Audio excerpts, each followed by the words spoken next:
Okay, hi everyone and welcome back.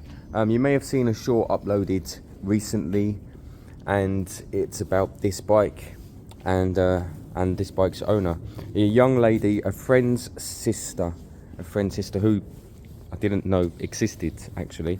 So basically, she's bought this bike not long ago, or at some point, and it was stolen recently. Again, I didn't know about any of this. And then it's been recovered by the police, and of course they had to go and deal with that hassle before anything else. Ultimately, it was hot wired, but it was hot wired in a way that's trashed the ignition. So let's jump into this. Let's see what we can do to minimize the impact. I found some cheap parts at the moment that will bring it back for less than £200, which is spot on, really. But I received this last night late in the dark in the rain, so I haven't really had a look over it, except I have ordered some parts already, or the young lady has as well. The young lady has ordered a front panel, the right front panel. That was so lucky. These parts last year were not available for the Diablo. It's very popular. Very lucky it popped up, and it was only actually £57 or so. Separate little part up here, £20 on top. So far £80 front panel to be back to normal. £35 new ignition. You need the specialist tool to get it off. I've got them, so that's fine. That'll be manageable. So where are we at now? 80, 115. Technically it needs a battery, but I'm gonna use one. I've got one good one left. It might actually be in the keyway right now, but I've got one good one left. I am going to use that so that we can just minimize the expense for the young person. And then she wants the seat to latch. Now I don't think the latch is broke. I'm going to check in a minute. I'm going to take this panel off and check. But what happens is the latch is actually attached to the ignition, and the ignition is attached by this here. So it could be that it's all bent in there. I know the steering lock doesn't work anymore. Hopefully the new ignition will bring that back. So my guess is that the wire is being pulled or something in here, and that's what's stopping it from latching. That's a possibility. It might not be. I can test that very quickly soon by undoing it and just messing with it. Otherwise, there is latching mechanisms online. They're not that expensive. I've done one before. Pretty straightforward. I remember it being a bit fiddly. So at this stage, it hasn't been started at any point since they've got it back. So I think for me, I want to do some basic checks first. I've said it before to you guys, and I think I get people who are a little bit shocked when I say it. But when I was a teen and people around me were stealing bikes, which they were, I'm not saying I was. I never ever stole a bike. But people around me were. I saw them do things to the oil that just really silly things. And once was I saw someone piss in there. And that's why I always change the oil. This oil's very good. This oil's brand new. But and then I've seen another person and they shoved loads of sticks down there. I'm not sure why they ever did that. They just shoved loads of sticks down. They're just dicks, really, at the time. And I'm sure most of them are doing well nowadays. But I just saw things with bikes that maybe pushed me towards creating this channel. Actually, I started saving bikes not long after that. So I always check the oils. That oil is absolutely fine. It's new. I might drop and change the oil anyway, because it could be the oil that came out of factory. It doesn't feel like it though. It feels like good oil.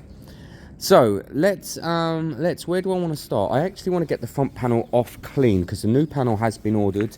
Today is the 1st, so today is a bank holiday. I think tomorrow's normal. So the panel could turn up Thursday or Friday, which would be spot on. So I want to clean up the front end, get all that off, ready to receive the new panel.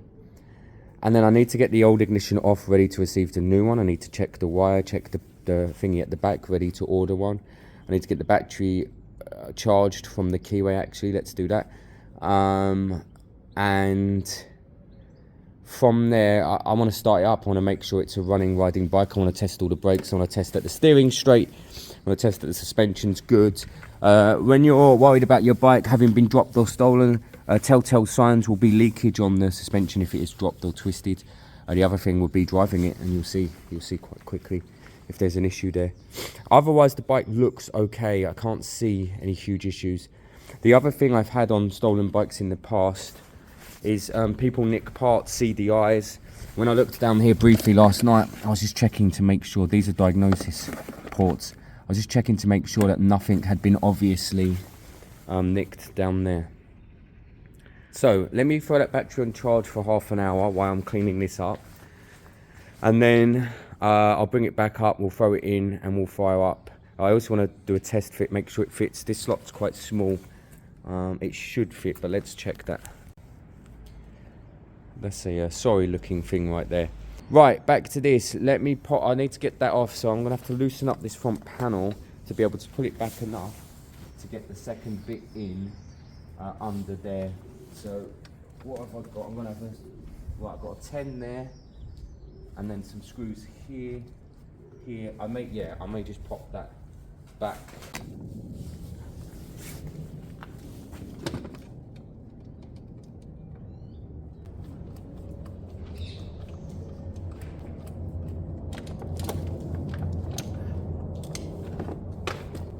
Bit of WD-40 in there, guys, and wind the screw back in to get the WD into the threads, and then back out. Burnt out wires, look at that. Lucky I saw that. We're gonna need to electric tape them. That would have been earthing out forever. Can you see that in here? I think when they've hot wired it, right, they've just tried every combination, which is, you know, it's kind of what I do as well if I'm ever hot wiring. Legally, I mean here at the garage.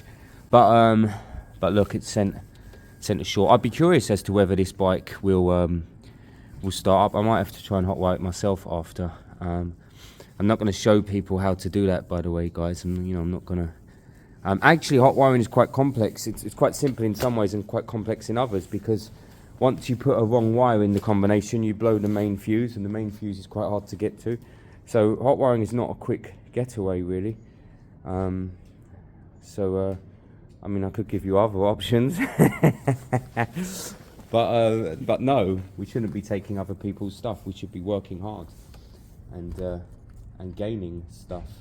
Right, what's next? Let's have a look at that catch on the back. It's not the end of the world, but let's just see. I think I have to pop the whole. That's interesting. That's really interesting. This bike asks for E5 only. Wow, that annoys me. That really annoys me, because this is a 2001 model. E10 was here properly 2 years ago. All bikes should comply to the E10. Basically, to be able to manage E10, anything of rubber or plastic needs to be E10 proof. Otherwise, E10 eats away at it, hardens it, softens it, depending on what it is. So I'm shocked that this bike that's a year and a half old is only E5 compliant.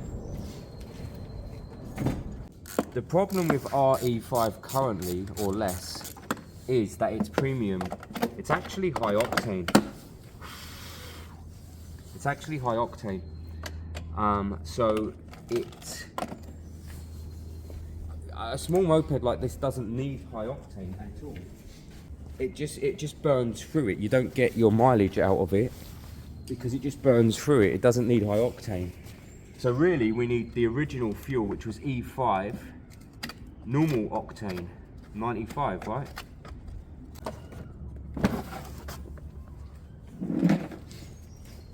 We're looking for this mechanism here, and it does look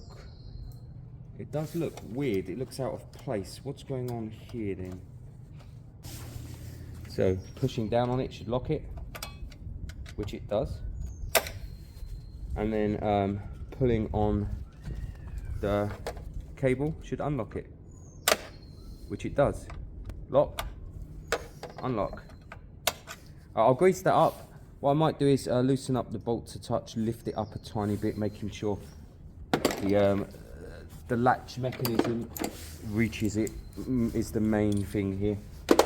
I'm actually going to give them a wipe and clean while they're accessible right now though, so that saves us later.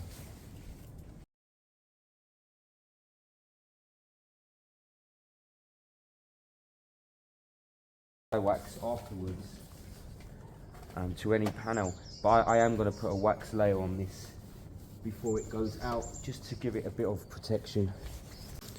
So I've lifted and manipulated the mechanism as much as possible. I don't see why it's not reaching.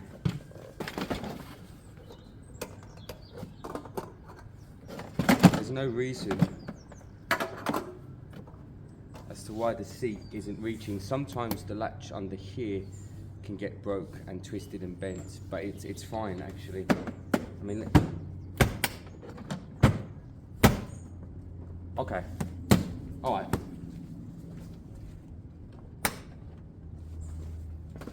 All right, we're good. We've done enough. We've done enough to make that work. That's great.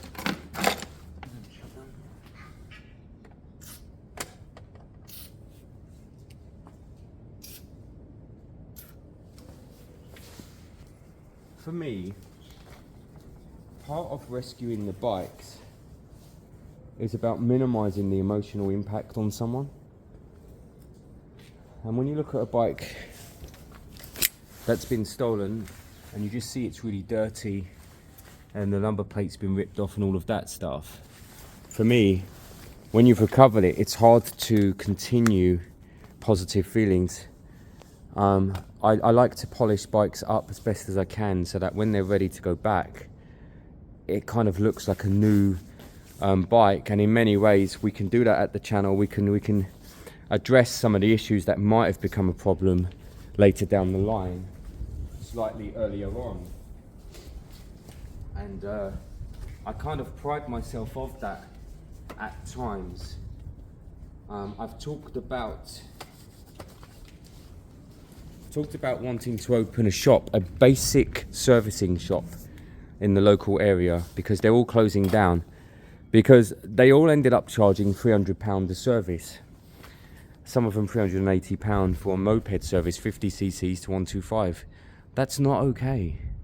That's not okay. I get that all the bills raised, but I think they got so used to having the kind of early 2000s prices that they actually pushed their servicing pricing through the roof unnecessarily. I think they didn't want to go backwards, so they pushed up and up and up with the changes to the point where people weren't doing it. And then channels like mine are out there helping people service themselves. I want to open a local servicing place that just does services, oils, filters. You drive in with a running bike, you drive out with a bike that's running. But I would do all the old-fashioned stuff. I'd give your bike a once-over. I'd let you know what's kind of looking a bit iffy. I'd give your bike a quick polish. I'd want you leaving feeling like the bike was serviced well. And I promise you, I'd be looking at 120 to 150 for any kind of moped service. Because the parts, let's be honest, the parts are 50 quid max. The 100 quid is the profit. My hope is that whatever new government takes over at some point, that small businesses will be hit a little less. At the moment, business rates are the things that are ruining small businesses. The local shop I looked at recently, it would have been £2,500 a month, rent, business rates, and electric and bills. That no wage in there, guys, no wage in there. I would have had to have earned £2,500 a month to pay the bills. And actually, not the end of the world. One service a day, £100 profit, 5 days a week, £500, £2,000. So if you can get one service a day in the first month, you've made £2,000. You have to find 500 out of pocket. Next month you do 2 services a day. You're then into the profit there. You make yourself a little wage, probably £1,000 that month. Third month you can get 3 services in. You'll start building a bank account. 3 services a day, 5 days a week, £300 a day, 1,500 a week, 6 grand a month, take away the 2.5, take away a 2 grand wage roughly after tax, you're left with 1,500 profit that you would then be using on other bits and pieces, you see. So it is absolutely manageable. However, if the business rates of 750 were taken away from that, it'd be easier to get into. The other issue is that you need 3 months deposit up front. 3 months deposit at the £1,500 I was looking at is of course 4.5 grand, and then you need the first 3 months up front. It's another 4.5 grand. That's 9 grand just to hand over, just to get the keys. And then you've only got 3 months to be able to make something work, or to build up the next 4.5 grand to pay the next 3 months. So the first year I think could be quite stressful in many ways. But it really is something I want to do, especially as my other job isn't going so well at the moment. I've been there 19 years and it's starting to not work for me. And we all know that I do this part to de-stress from the other job, and I love this part.